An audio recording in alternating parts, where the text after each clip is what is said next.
Esta es la historia de un joven italiano-americano que en su infancia era muy difícil. Era un joven muy rebelde, era algo problemático y constantemente le gustaba generar controversia. Sin embargo, su hermano mayor lo guió y lo motivó para que canalizara todas estas aptitudes que él tenía en algo positivo, y él comenzó a correr atletismo desde muy joven. Era un joven atleta, corría largas distancias y tenía muy buen estado físico. Su disciplina y su talento lo llevaron a representar a Estados Unidos en los Juegos Olímpicos de Berlín en el año 1936, donde llamó profundamente la atención de todas las personas por su increíble velocidad y por su espíritu competitivo. Cada persona que decide saltar a la carrera, a la pista, siempre tendrá un espíritu competitivo. Cuando estalló la Segunda Guerra Mundial, todos recordamos, Luis se enlistó para la Fuerza Aérea. Entró a los Estados Unidos a representar allí en la guerra por medio de la Fuerza Aérea.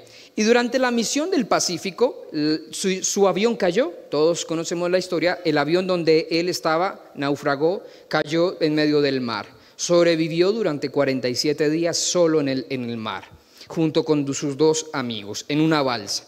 Para los que saben, estar a la deriva del mar es prácticamente imposible sobrevivir en sus condiciones, sin agua, sin nada, pero sobrevivió 47 días junto con sus compañeros. Enfrentaron el hambre, enfrentaron la sed, enfrentaron la adversidad y las tormentas, pero también los tiburones que allí se encontraban. Y él oraba constantemente y él prometió que si sobrevivía, él le hizo una promesa a Dios: Dios, si yo sobrevivo, voy a servirte con mi vida. Él dijo esas palabras. Finalmente fue rescatado, pero fue rescatado por el enemigo, nada más y nada menos que por los japoneses.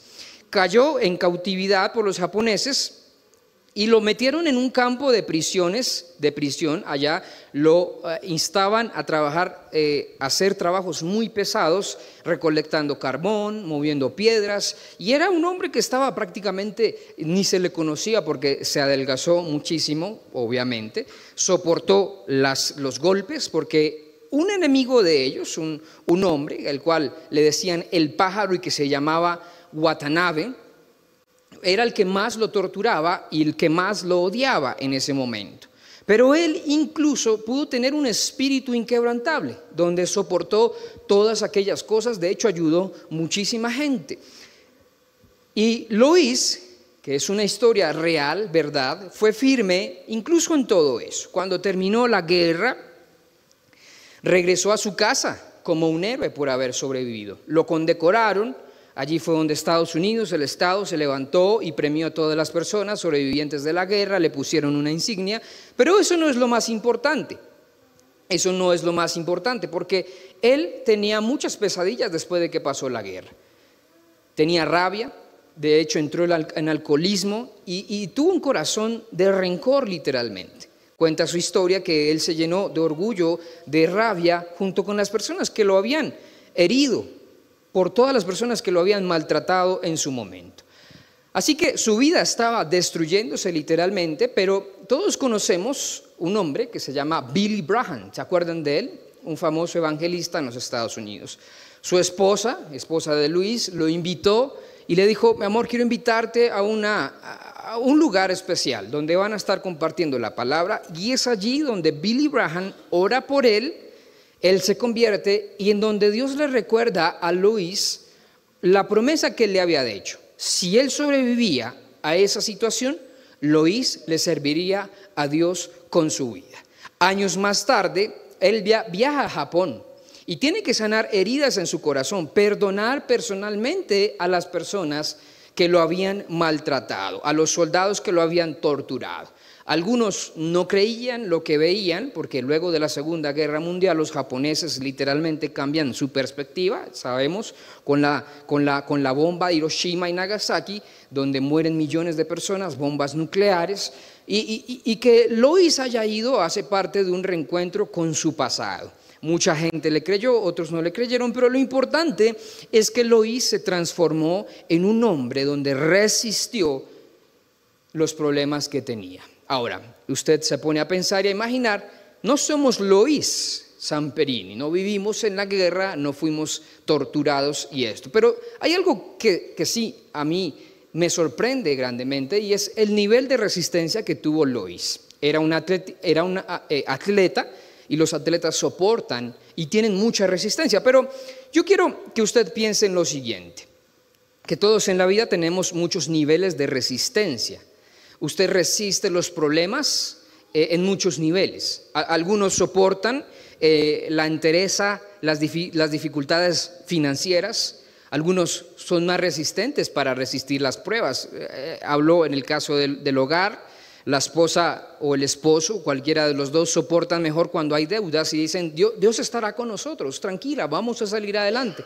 En cambio, la otra persona está angustiada, ay no, va a pasar esto, hay diferentes niveles de resistencia. O por el otro lado, hay otros que enfrentan la enfermedad sin rendirse fácilmente. Y conozco personas que han muerto, que tenían cáncer, que tenían cualquier otro tipo de enfermedad y uno les preguntaba, ¿cómo están? Estoy bien, estoy regio, pero se les nota el nivel de resistencia, porque todos tenemos diferentes niveles de resistir, de diferentes niveles de aguantar y de soportar las pruebas. Lo cierto de esto es que todos resistimos de manera diferente, todos somos diferentes. No puedes juzgar a una persona por no resistir una prueba, ni de pronto culpar a alguien por no hacerlo, porque todos sentimos, vivimos y actuamos muy diferentes. Ese es el quid de la vida, del asunto, y por eso Dios nos ha permitido vivir lo que vivimos, porque todos somos diferentes. Ahora, pensemos en esto. Imagina un arco de flechas. Un arco de flechas básicamente funciona que entre más se estira la cuerda en la cual yo la tengo sostenida, mayor será el alcance de la flecha, ¿cierto? Es un principio básico. Entre más yo le aplique fuerza a algo, más lejos va a llegar. Es decir, entre más yo le haga resistencia a un arco, pues más lejos va a llegar. Y aquí toma sentido lo que estamos hablando, porque en el propósito de Dios funciona en cuanto yo tengo más resistencia frente a los problemas y frente a las circunstancias. A mayor resistencia, mayor alcance. Quiero que me ayude a repetir conmigo, a mayor resistencia, mayor alcance.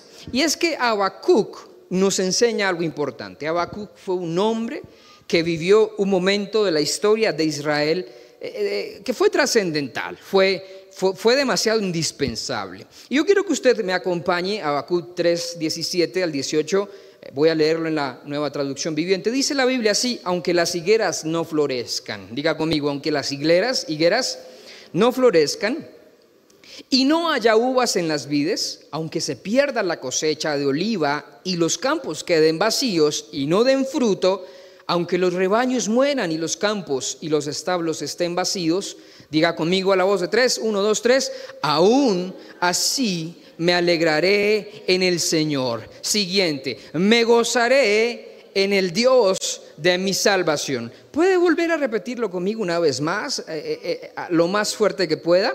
3 y 4, aún así me alegraré en el Señor y me gozaré en el Dios de mi salvación.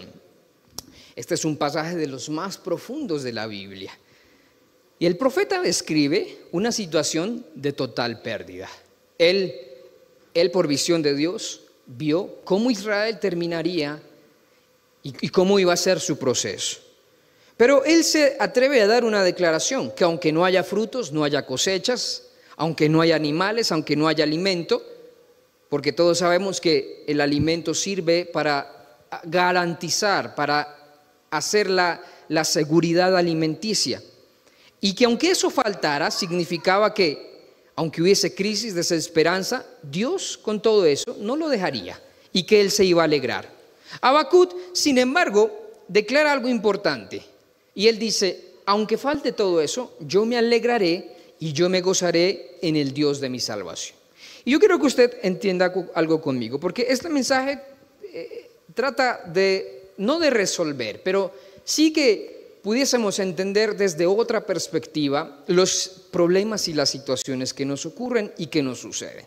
Porque El profeta no muestra que no es que no tengamos fe, sino que su fe no se basa en la prosperidad, su fe no se basa sino que se basa en la fidelidad de Dios. Y él decide alegrarse aun cuando no hay nada, aun cuando no hay situaciones, porque no importa lo que tengamos o lo que venga, porque el alegrarse no es por las bendiciones, sino por el Dios que nos bendice. ¿Se atrevería usted a decirle eso a la persona que tiene a su lado? Que las bendiciones, o alegrarse no es por las bendiciones, sino por el Dios que bendice. Entonces esto cambia literalmente toda nuestra perspectiva, porque nosotros nos alegramos cuando somos bendecidos, cuando estamos bien, cuando nuestro bolsillo tiene buen dinero, cuando todo fluye. Pero cuando el bolsillo se acaba, entonces nuestro ánimo comienza a perderse. Todo nos sale bien, todo nos hace falta y nuestro ánimo cambia. Y Habacuc advierte lo siguiente y dice, miren, su fe debe ser una fe en la cual no se base por lo que tienes, sino en el Dios que bendice. Porque literalmente Habacuc estaba expresando que vendrían momentos donde no iba a haber alimento, donde iban a ser cautivos, presos, porque recuerde usted un poco de la historia, que el pueblo de Babilonia tuvo que llevar cautivo al pueblo de Israel durante un par de años y unos largos años. Pero él además dice que aunque eso suceda, con todo eso yo me voy a alegrar en Dios, yo me alegraré. Ahora, por ejemplo, en el deporte la resistencia se mide en pocas palabras en la capacidad que tiene una persona con su cuerpo de aguantar durante un tiempo determinado cierta actividad. Algunos soportan, tienen más resistencia haciendo flexiones de pecho, haciendo abdominales, otros corriendo, otros comiendo, tienen más resistencia. Pero todos tenemos resistencia en la vida y eso se resume en la capacidad de soportar dolores. No me lo pregunte porque es obvio, pero aclarémoslo, que cuando uno hace deporte el cuerpo le duele, porque hay un rompimiento de fibras, el músculo crece, me agoto, me canso y eso genera mucho dolor. Si usted nunca ha hecho ejercicio y si le da hoy por hacer 1 hora de ejercicio, te felicito, pero estoy seguro que mañana no te vas a querer parar de tu cama. Hace 8 días fuimos con unos amigos a jugar fútbol de aquí, la iglesia aquí cerquita, y al otro día estaban que no se podía, porque su nivel de aguantar dolor no es tan alto, es bajito. Lo que quiere decir es que el resistir me hace soportar más el dolor, y entre más dolor, más lejos voy a llegar. Hoy en día el récord mundial de la persona que corre más rápido, 42 kilómetros, está en 2 horas y 2 minutos. ¿Se atrevería a correr eso usted? 42 kilómetros. Es muy rápido. Hace poquito, en julio, la media maratón de Bogotá, el más rápido la hizo en 1 hora y 2 minutos, 21 kilómetros. Y cuando usted observa a este tipo de personas, pues obviamente tienen una vida muy diferente a lo que nosotros tenemos, pero lo que yo quiero que usted entienda es que entre más resistencia, más lejos voy a llegar. Entre más a veces soporte el dolor, más lejos yo voy a llegar. Entre más lejos yo quiera llegar, mayor dolor tengo que soportar. Y el tema es que culturalmente nosotros quisiéramos evitar el dolor. De hecho, la Biblia nos muestra que Jesucristo soportó el dolor incluso hasta la misma muerte. Queriendo haber dicho, Señor, tú eres el Dios, ¿por qué no haces otra forma en la cual salvemos los humanos? Tal vez te parece, la humanidad te parece. No, yo no quiero vivir esto. Pero Él dijo algo, no se haga mi voluntad sino la tuya. Y la Biblia dice que hasta lo sumo Él se entregó por ti y por mí. Lo que significa que el soportar el dolor a veces no es algo malo, es algo bueno que traerá recompensa a tu vida. ¿Me entienden un poco acá? Ahora, veamos un poco la palabra. El secreto de Habacuc, el cual le reveló Dios, es que en medio del dolor él tenía que mirar 3 cosas. Número 1, cuando la higuera no florece. 2, cuando la cosecha se pierde y cuando los campos quedan vacíos. Y lo primero es que comprendió la prueba. La prueba es ese momento donde todo parece perdido, pero en donde Dios obra de manera increíble a favor de nosotros. En segundo, él abrazó la actitud. Él abrazó la actitud porque él decidió adorar en medio de sus problemas, cuando no hay razones visibles siquiera para decirle a Dios gracias por lo que está sucediendo. Y finalmente celebró una victoria sin haber tenido una victoria. ¿Qué significa eso? Que el gozo vence la escasez en medio de los problemas. Porque quien tiene a Dios, ya Dios le ha dado todo. Esto es increíble. Así que esta palabra nos enseña que la verdadera resistencia no consiste en soportar en el silencio, sino en mantenerse firme con nuestra fe, con gozo y adorando a Dios. ¿Qué significa esto? Que cuando todo falta, Dios será siempre suficiente y seguirá siendo suficiente. Dios es suficiente en tu vida. No necesitas tener mucho dinero, Dios es suficiente. Aunque la higuera no florezca, con todo yo ¿qué? Me alegraré en el Señor. Cuando yo tenga mi carro, cuando yo tenga la super casa, no importa, porque mi Dios es suficiente. Iglesia, yo creo que vivimos tiempos muy importantes donde tenemos que entender que aún así Dios haga o no haga, yo me alegraré con todo en el Dios de mi salvación. Yo me alegraré con todo, me alegraré en Dios. Hay momentos donde las fuerzas se agotan. Para los que yo hablo de eso, porque lo vivo todos los días, pero hay momentos donde uno no quisiera hacer nada. Es decir, usted a veces no se quiere levantar de su cama, ese día le dio gripa, muchos han tenido gripa y como que a mí me pasa, no sé si solo es una cultura mía, pero los hombres cuando les da gripa son peor que las mujeres. Mujeres confirmen, sí señor, mujeres levanten su mano, sí, conocen a algún hombre, su esposo es así, no levanten la mano si están con... a mí me da gripa y me da, hasta que me miren me da problema. Mi esposa le da gripa y parece como si no le hubiera pasado nada. Yo, ¿cómo hacen? Pero el hombre le da escalofrío, el hombre se le quita el apetito, y que un hombre no coma es porque está enfermo. Y le da de todo, mejor dicho, ese hombre es un vil hombre en cama, ¿verdad? Y hay días donde amanecemos no así en nuestro físico, pero sí en nuestro espíritu, en nuestras emociones, donde no queremos ver muchas veces a nuestra pareja, a nuestro esposo, donde los hijos queremos decirle, ay, váyase de acá que quiero estar solo, hoy quiero estar sola, porque hay momentos donde tenemos que vivir el dolor. En lo espiritual sucede lo mismo, pero es ahí en medio del dolor, del vacío, de los problemas, donde la fe se forja y donde la fe da frutos. Porque el objetivo de esto y lo que hacemos es que todos tengamos fe para soportar las pruebas, porque sin fe es imposible agradar a Dios. Tengas o no tengas pruebas, tengas o no tengas dinero, sin fe es imposible agradar a Dios. Así que yo quiero que veamos hoy la prueba. Habacuc habla de la prueba. Y la prueba es como cuando todo parece perdido. Aunque las higueras no florezcan y no hayan uvas en las vides. Habacuc describe lo siguiente. Habacuc. Y es que Habacuc dice que las higueras representan, cuando no florecen, es que hay una devastación total.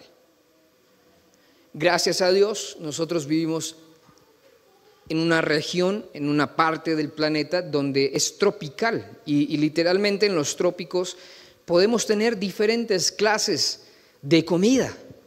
Disfrutamos de una buena papa, de una buena yuca, de unos buenos cubios,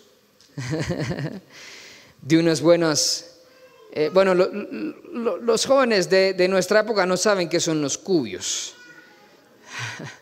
¿Hay algún joven que le gusten los cubios? No, joven, ya no, tú no. Ay, ¿qué es eso? Dicen, ¿qué es eso? ¿Qué será eso? Pues si mis amigos de producción me ayudan a buscar, que es una imagen de un cubio, a ver qué nos aparece. Es un tubérculo que se come en las altas esferas de Boyacá. Ah, así es, dicen, sí. Y a eso lo mezclan con unas habas, con unos nabos, con unas chuguas, y todo eso va en una sola olla junto con una carne que se pone a cocinar y luego le echan queso si quiere, y todo eso se come y es un alimento. Sí. Creo que algunos no saben que lo invito para que hoy coma cocido boyacense. Plato típico de la región andina. ¿De dónde será eso, perdón? ¿Me equivoco? Cundiboyacense. Hoy aquí algunos se saborearon, dicen, uy, mi amor, tenemos que ir a comer cocido boyacense hoy. Eso parecen, si le pusiéramos pelos, eso parecen unos gusanos. A los papás les encanta, a los abuelos les encanta eso. Mi mamá hacía eso en la casa y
sí, listo.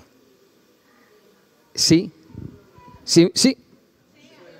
¿Ya me escuchan? Sí, bueno, yo no me escucho, pero voy a tratar de... Está muy bajito. Ok, listo, muy bien. Entonces, no voy a hablar más del cubio, pero quiero que entienda algo. La higuera en la Biblia representa el símbolo de la prosperidad. Representa la alegría. Las vid son símbolos de alegría y el campo es una fuente de sustento. Es una fuente de sustento que están vacíos, está hablando Habacuc. Ahora, todo lo visible para Habacuc se convierte en fracaso. Es ruina, es silencio. Para los que han tenido la oportunidad de ir o ver imágenes del desierto, sobrevivir en el desierto es imposible muchas veces. Israel, un país que está en el desierto, sobrevive y sobrevivirá durante muchos años. Tienen los mejores sistemas para sacar de la roca plantas. Por eso todos quieren Israel, porque Israel es una tierra bendecida. Es espectacular, están haciendo proyectos donde en el desierto están transformando el agua del mar en agua potable. ¿Lo han descubierto en el mundo? No lo han hecho. Israel está trabajando en eso. Pero al ver eso, Habacuc, el profeta, al ver eso, Andresito que fue a los Emiratos Árabes, sabe, en el desierto te espera desolación y muerte. En el desierto encuentras serpientes venenosas, en todo lo peor. Si te deshidratas en el desierto, morirás. De hecho, la Biblia nos cuenta, no me acuerdo en este momento si Abraham iba a decir, si me acuerdas, cuando una mujer salió y dijo, vamos a echarnos en el desierto porque allá veremos si sobreviviremos. No me acuerdo quién fue.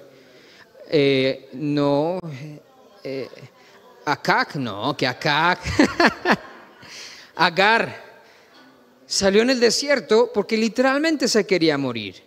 Entonces, que Habacuc diga que la higuera no florezca es porque está diciendo que hay ruina y hay fracaso total. Y el profeta no solo está hablando de algo físico, sino también de una crisis de fe. Hoy en día vivimos las higueras estériles. Nuestro espíritu no produce fruto. Nuestra vida no produce fruto. Y esas temporadas son perdidas muchas veces. Dice Salmo 37:24, porque aunque caiga el justo, no quedará postrado, porque Jehová sostiene ¿su qué? Su mano, sostiene su mano. Ahora, cuando todo parece perdido, nosotros tenemos que decir, Señor, con todo eso me voy a alegrar. Aunque yo viví un día la angustia de ver a mi hija subírsele la temperatura muy alto, 40 grados. Y uno de papá se angustia.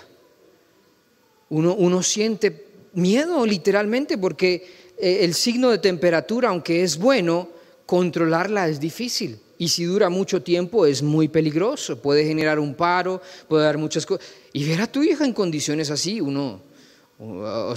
es difícil. Pero Habacuc está hablando de algo importante. Aunque la higuera no florezca, aunque las vides no den su fruto, con todo eso, ¿yo qué? Yo me alegraré en el Señor. ¿Usted puede alegrarse esta mañana que aunque no haya eso? Y no es una sola cuestión de aptitud, porque muchos dicen, no, sí, me va a ir bien, nos va a ir bien. No, eso hágale. No es solo una cuestión de actitud, es vivirlo realmente. Por eso, un hombre o una mujer de fe se nota cuando están pasando problemas, porque su fortaleza y su fe son Dios. Yo les cuento, Dios ha tenido que trabajar en mi actitud mucho, porque yo soy muy feliz cuando todo me va bien y sonrío, pero cuando todo no va bien como resulta, se me nota mucho, porque o me pongo de mal genio, o ese día no como, o ese día peleo con todo el mundo, o ese día no hago bien las cosas. Y yo me he preguntado, si Dios te bendice, somos felices con Dios, pero si Dios no te bendice, entonces ese día no amamos a Dios. Y Habacuc está diciendo, es que nosotros amamos a Dios, tengamos o no tengamos. Tengamos vida o no tengamos vida. Y Pablo habla de eso, y él dice, si yo tengo a Dios, yo lo tengo todo. Si yo tengo a Dios, ¿qué puede preocuparme en este mundo? ¿Qué me podrá hacer frente en este mundo? Porque cuando todo parece perdido, Dios es tu salvación y Dios es tu fortaleza. David está diciendo, porque aunque caiga el justo, aunque usted se desvíe, aunque su proceso sea difícil, él está diciendo, aunque se caiga, ese justo no quedará postrado. Y quiero decirte algo, aunque en tu vida las higueras no den fruto, ni las vides den esas cosechas, aunque usted no vea los resultados, Dios lo levantará, porque es su promesa. Es su promesa, Él te levantará y no dejará justo desamparado. La Biblia dice, muchas son las aflicciones del justo, pero con todas ellas Dios lo levantará, Dios lo librará y Dios te librará a ti. Estás destinado al éxito, déjame decirte. Y aunque en tu vida la higuera no florezca, tendrás éxito. Voy a volvértelo a decir. aunque no hayan resultados en este momento, Dios te bendecirá. Dios te bendecirá. ¿Cómo? No lo sé, pero Dios te bendecirá. Amén. En segundo lugar, Habacuc está hablando de la actitud. Es decir, que él adoró en medio del vacío. Él dijo: aún así me alegraré en el Señor. Aún así me alegraré en el Señor. Aún así yo me alegraré en el Señor. Y es que alguien dijo que para uno poder experimentar realmente la alegría en la vida, tiene que pasar por muchos procesos para llegar a saber qué es alegrarse en los momentos precisos. Mira, hablemos del hogar. Unos este año se casaron y están viviendo sus lunas de mieles. Qué lindo tenerte a mi lado. Mi vida, eres lo más bello. Mi vida, tu aliento cuando te despiertas es como lavanda. Mi amor, eres lo más Y cuando uno se casa en los votos uno dice: mi amor, te amaré siempre. Eres la más linda. Y yo ayer pensando, yo este año cumplo 9 años. ¿Alguien este año cumple 10 años? 14 años, 15, 30 años de casado. ¿Quién cumple 1 año de casado? ¿Quién cumple 19 años? My God. Entonces la frase de los 19 años es: mija, lávate los dientes antes de hablarme.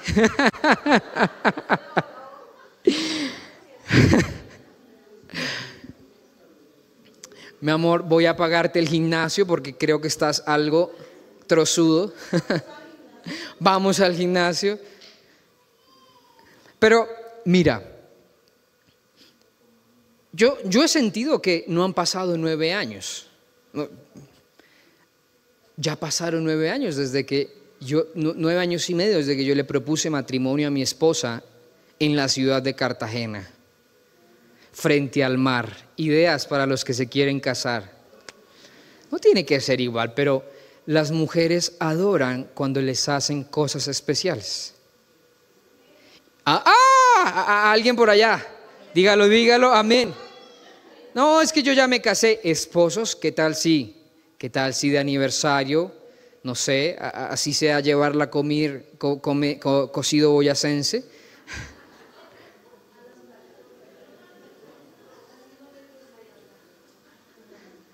Ha sido como la nada. Pero esto me hace ver algo importante. Y es que esta es la respuesta de una fe madura de un hombre y una mujer, cuando aún en medio de sus problemas decide alegrarse. Decide alegrarse. Habacuc no se alegra con las pérdidas, sino él se alegra que a pesar de sus pérdidas, su adoración no depende de lo que ve, sino de a quien conoce. No depende de lo que ve, sino a quien conoce. Y esa es su fe, es la fe en la cual usted debería sustentar su vida. Que aunque usted tenga cosas que se pierden, que dejan, que ya no ven resultados, su fe no depende de eso. Su fe depende de Dios. Usted compró algo este año. Si usted dijo: Señor, alcancé este año lo que quería. Pasaron 2 meses y ese negocio ya se quebró. Señor, pero ¿y entonces mi negocio? Pero sabes, esta mañana vas a tener que decir: aunque eso suceda, yo me alegraré en el Señor. Yo me alegraré con la esposa que Dios asignó para mi vida. Yo me alegraré con la mujer que yo decidí vivir el resto de mi vida, y todos los días yo voy a amar a esa mujer como a nadie más la ama. Yo voy a amar a esos hijos que decidí planear, incluso no planear, los voy a amar todo el tiempo. Porque aunque las higueras no den su fruto, yo me voy a alegrar. Es que la decisión no depende de nadie más. La decisión es suya. La decisión no está en si el clima está bueno, si salgo, si no salgo, si somos prosperados, si no somos prosperados. No depende de eso. Su alegría depende de Dios. Mi alegría depende del Señor. Por eso la fe no se mide en la ausencia de problemas. La fe no se mide en ausencia de problemas, sino por la actitud que mantenemos en medio de ellos, sino por lo que enfrentamos cuando estamos en los procesos y en los problemas. Es que su fe no se fundamenta en si su jefe le dice, ay, lo haces bien, o si alguien te... No, su fe no es eso. Su alegría no es eso. Su alegría es porque tiene usted a Dios en su corazón, y si tienes eso, lo demás vendrá por añadidura. Preocúpate, mira, mi querido joven, yo recuerdo, yo quisiera, les confieso, yo quisiera ser un doctor. Yo considero que me gusta, yo estudio no sé qué, yo leo la cosa, me gusta y me encanta mi profesión. Y he hablado con algunos amigos que salen de la universidad, por supuesto, ahora ya son magíster, son doctores, y pues con todo respeto, ganan muchísimo más que yo. Y como que yo miro y digo, Dios, ¿y para mí qué? Pero, aunque lo voy a lograr, el problema es que mi actitud y mi felicidad no depende de eso. Mi felicidad depende que tengo a Dios en mi corazón, que mi esposa ama a Dios, que quiero que mis hijas amen al Señor, que gracias a Dios sirvo a Dios con mis talentos, con mis dones. Y en mi vida eso es lo más importante. Mira, si tú estás acá y sirves, nunca lo dejes de hacer. Nunca. Nunca, porque eso representa felicidad para Dios. Con lo que tú sabes y con lo que haces. Aunque parezca perdido, con todo eso Dios te sostendrá, Dios te ayudará. La actitud debe ser esta, que en todo demos gracias, porque esa es la voluntad de Dios, como lo dice Tesalonicenses 1:5-18, primera de Tesalonicenses. Porque si nosotros nos alegramos, esa es la voluntad de Dios.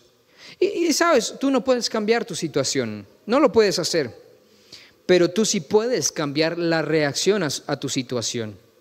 Tú no puedes cambiar eso, porque en lugar de quejarte, ahora puedes decidir adorarle más a Dios, resistir espiritualmente, mantenerte firme y soportar el dolor. Recuerda que un atleta, entre más dolor siente, significa que más lejos va a llegar. Y si tú sientes dolor en esta mañana, significa que vas a llegar más lejos que nunca. Resiste en medio de todo, porque Dios te dio una promesa. Y es que si tú eres agradecido, la voluntad de Dios se cumple para tu vida.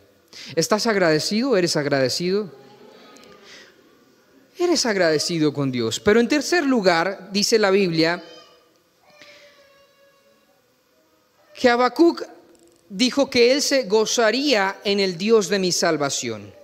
Y eso significa la victoria, significa ser victoriosos. El gozo que vence la escasez. ¿Qué significa eso? Que después de una prueba y después de decidir adorar, Habacuc alcanza una victoria que no es externa, sino que es interior. Y esas victorias nadie las conoce. Esas victorias son las más importantes. Antes de hacerte famoso, de hacerte viral, antes de que todos sepan que estás comiendo en el mejor restaurante, que estás con la mejor persona, que vistes bien, que estás bonito, que estás estrenando, hay victorias mucho mayores, que son las victorias interiores. Lo que tú ganas cuando le dices no a la pornografía, cuando le dices no al hablar con alguien, cuando decides no hablar mal de alguien, son victorias que en tu corazón se cosechan para traer la abundancia. Ese es el gozo que Dios desea en tu vida. Nehemías 8:10 dice que el gozo del Señor es tu ¿qué? Es tu fortaleza, es mi fortaleza. Y aunque yo ande en valle de sombra de muerte, no temeré mal alguno, porque tú, Señor, estarás conmigo. ¿Puede usted asegurarse de que Dios camine con usted? Yo te confieso algo importante, algo de mi vida personal.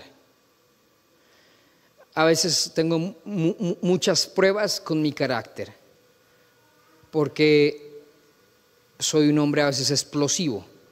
¿Qué significa eso? Que yo me domino para no responder mal a veces. Y eso me cuesta un montón porque a veces me gustaría responderle mal a alguien.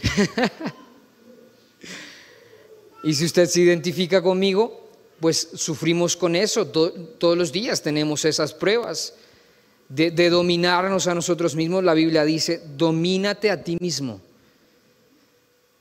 Algunos no tienen dominio, sino demonio propio. Y eso para mí es difícil porque yo que estoy enseñando a mis hijas, si respondo mal, si voy por la calle y bajo mi ventana y boto los papeles, y entonces cuando yo pienso en eso, yo tengo que entender algo importante, y es que hay un gozo dentro de mí que debe despertar victorias todos los días por ser mejor. Y es que Lois, en la historia que nosotros leíamos, él cuenta en su historia personal algo importante. Y es que entre más él decidía resistir, porque él cuenta que entre más resistía, más aguantaba, él decía que con esa actitud de resistencia podría lograr llegar mucho más lejos. Él dice que cuando fue preso, cuando fue llevado cautivo, cuando lo apresaron, él cuenta que su única motivación era resistir, resistir y no desistir. Es decir, en la vida, en la fe, nuestra resistencia no se mide en la actitud del momento, ni en la economía del momento, ni en los problemas del momento, sino se define en que Dios es mi salvación, en que Él es mi fortaleza, Él es mi ayuda. Y mira, quiero decirte esto, que el gozo de un hombre y de una mujer nunca se apaga con las pérdidas, sino al contrario, las pérdidas hacen que tú tengas mejores raíces porque Él es tu salvación. Él es tu salvación, Él es tu ayuda y pronto vendrán a ayudarte. Él pronto vendrá a ayudarte. Yo recuerdo algo importante. En el año pandemia 2020, 2021, recuerdo mucho esto porque fue un momento en donde Dios puso a prueba nuestra fe de una manera casi que cruda, sin anestesia. Y es que iba a ser papá por primera vez, pero además de eso yo tenía una propiedad junto con mi esposa. Pandemia llegó, salario se secó, empleo se secó, todo se secó, la higuera dejó de florecer. No te aceptamos, el señor con el que trabajaba, no puedo aceptarte más, tengo que despedirte, no te puedo soportar. Aún así las cuotas seguían llegando, los créditos seguían funcionando, todo seguía andando normal. Administración de mi casa seguía fluyendo normal. Cuando yo me di cuenta, teníamos un cúmulo de deudas tan terribles que con mi esposa dijimos, ¿en qué momento estamos tan endeudados? ¿En qué momento debemos tanto dinero?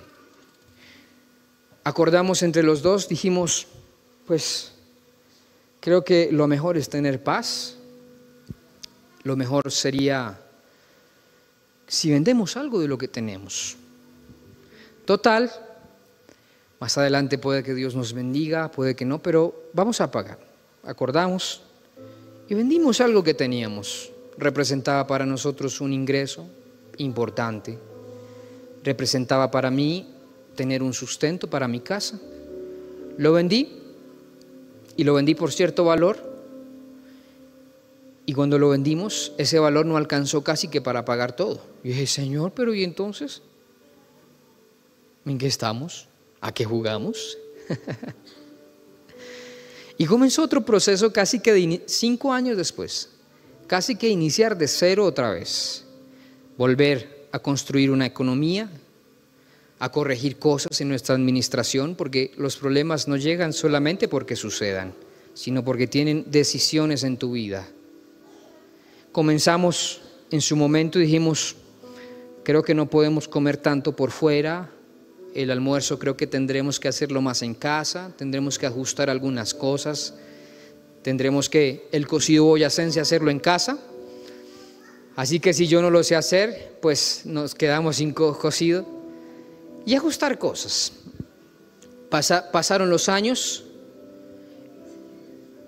y los momentos comenzaron a volverse a repetir. Las higueras no florecen, las vides no dan sus frutos. Y yo puedo decirte hoy que mi decisión y la decisión de mi esposa nunca fue decir, entonces me voy, entonces huyo, sino nuestra actitud fue reconocer que la victoria está en nuestro corazón, está adentro. Estábamos quebrados, sí, pero nuestra victoria era que Dios iba a ayudarnos. Y no hay mejor victoria que la que tú celebras en lo privado con Dios, cuando nadie te ve. Qué rico es servir. Pero también dice la Biblia que tu mano no se entera lo que hace la otra. Qué rico cuando le haces la llamada a esa persona que ya no ves tanto y que se alegra. Y cuando lo haces en silencio, cuando nadie te pide hacerlo, cuando de repente sientes darle a alguien algo que necesita, regalarle algo de su casa y hacerlo sentir importante, porque en esas victorias que nadie ve, Dios te promueve de una forma increíble.